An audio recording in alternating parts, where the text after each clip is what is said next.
time, the long break. It's North 8-7, Sydney 8-5.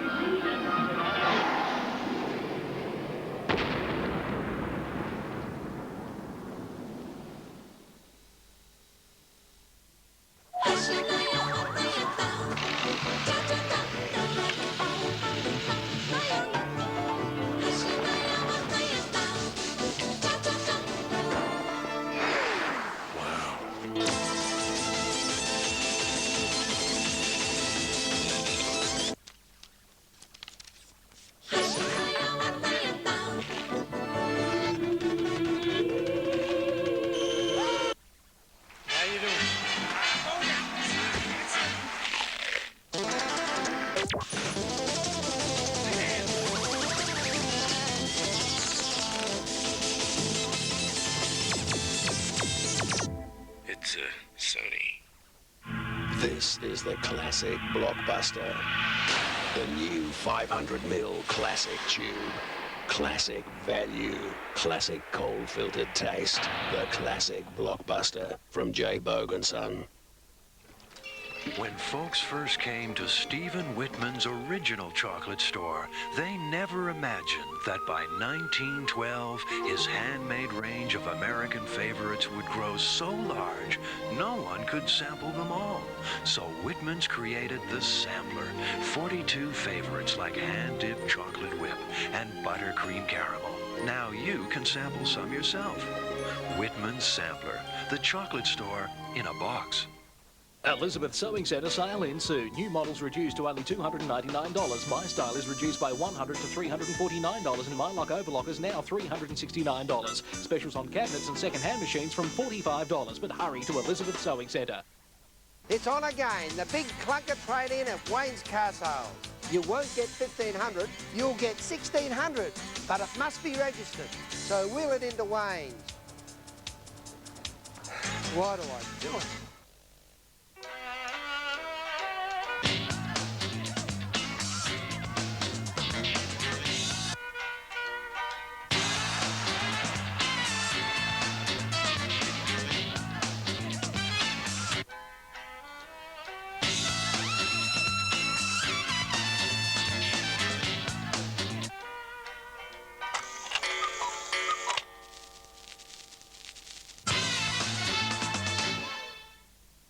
Welcome to Video City. Good times, where can you go? Video City. There's Video City. I got an idea for a movie. His name's Bond. Houston, we have a problem. Where can you go? Video City. Now that's what I call a good time. Let's do it again. Video City. 20% off all stock at Glasser & Parker from now until September the 30th. You can kick a goal with Premiership winning bargains. 20% off all stock until Monday, September the 30th. What a deal. What a store. Glasser & Parker. 8:30 tonight, the movie where it all began. She got on the wrong bus. This is terrible. Academy Award winner Michael Douglas, Kathleen Turner and Danny DeVito. I'm telling you, this turned out to be one hell of a morning. Romancing the Stone, tonight on Southern Cross. Welcome back to the Melbourne Cricket Ground at half-time. What a fantastic first half of football. North Melbourne coming back strongly, now leading by 2 points after trailing by 25 points. And now for the half-time show in the coach's box where Rodney Eade has been sitting, 3 Brownlow medalists, headed by Malcolm Blythe. Final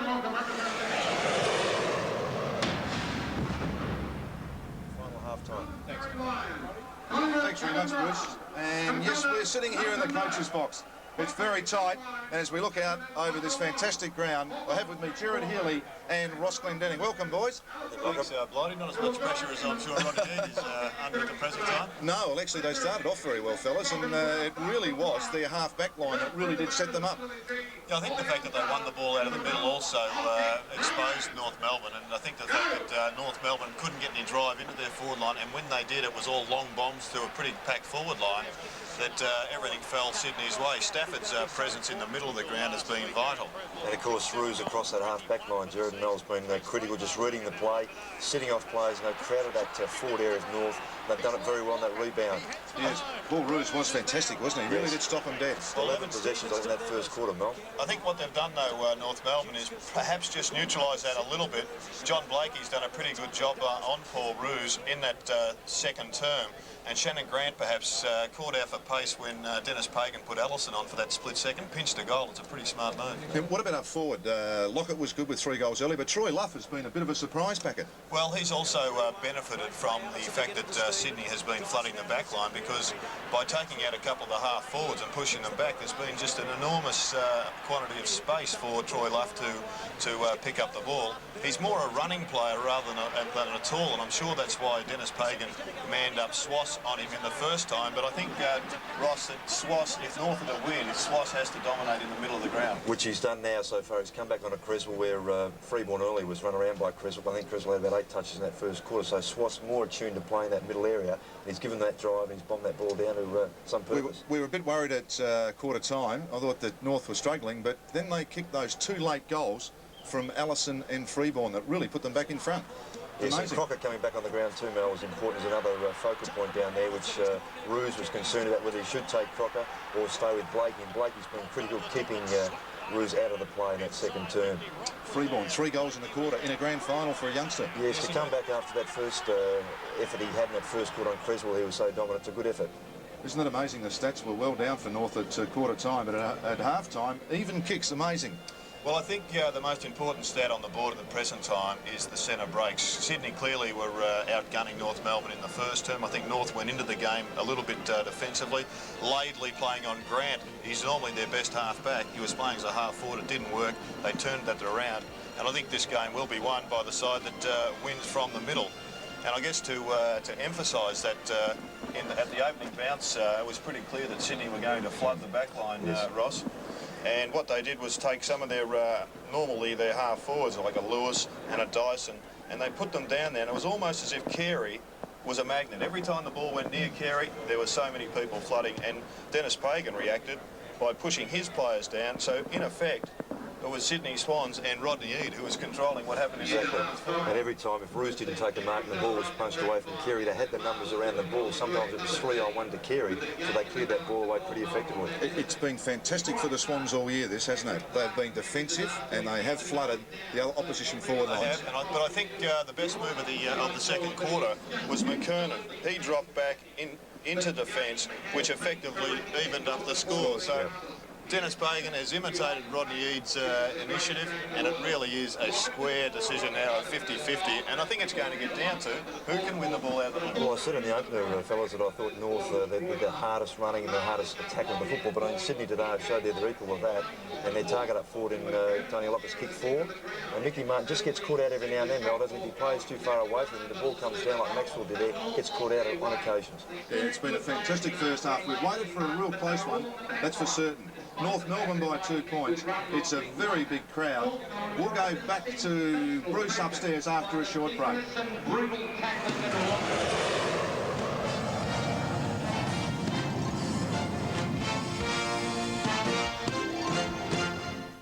5 o'clock, James, and then...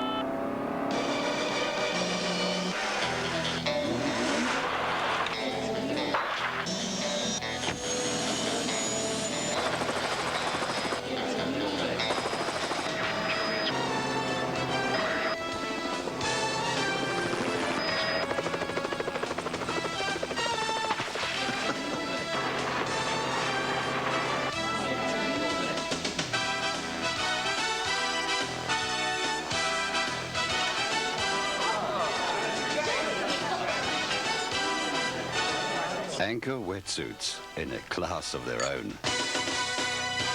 Oh, James. Here we go. Big smile. Not quite. Look at me. Yes, no. One more. You know there are times when I wish I wasn't a long-life battery? I said long-life battery. That's it. Just relax. Look at me. That's it. Look at me. Over here, please. Thank you. Yes, one more. One more. Hey, it's a living. Woo! Never. Scarves, streamers, and the support at the ground is fantastic here. Because the love of swans has always been here in Melbourne. Oh, that's right. And it's a little bit different to a complete interstate side because, as you say, they have got a base that's still down here. Now, did you think the Swans are going to kick away in that quarter? I did, and that Freeborn, we'll have to do something about him. But no, look, Stafford was doing well in the ruck. Kelly is a great player, and Pluggers kicked 4 goals. But North Lake did get a run on there, didn't they? Well, enjoy the game, Barry. Good on you, Dibber. Barry Round there, who 1981 captain South Melbourne, the next year is captain of the Sydney Swans. Let's go down to Neil Curley. He's got a special guest from North Melbourne. Thank you, Bruce. Well, we have David Dents, ex-champion North Melbourne fullback, and David, no Australian in the grand finals. It looks like it's been a great one. Well, so far, yeah, very fast opening, a lot of pressure. There's a lot of physical contact out there, and Swans were able to bottle it up and get a quick break early, but I think North have been able to get their run going in the last half of that second quarter.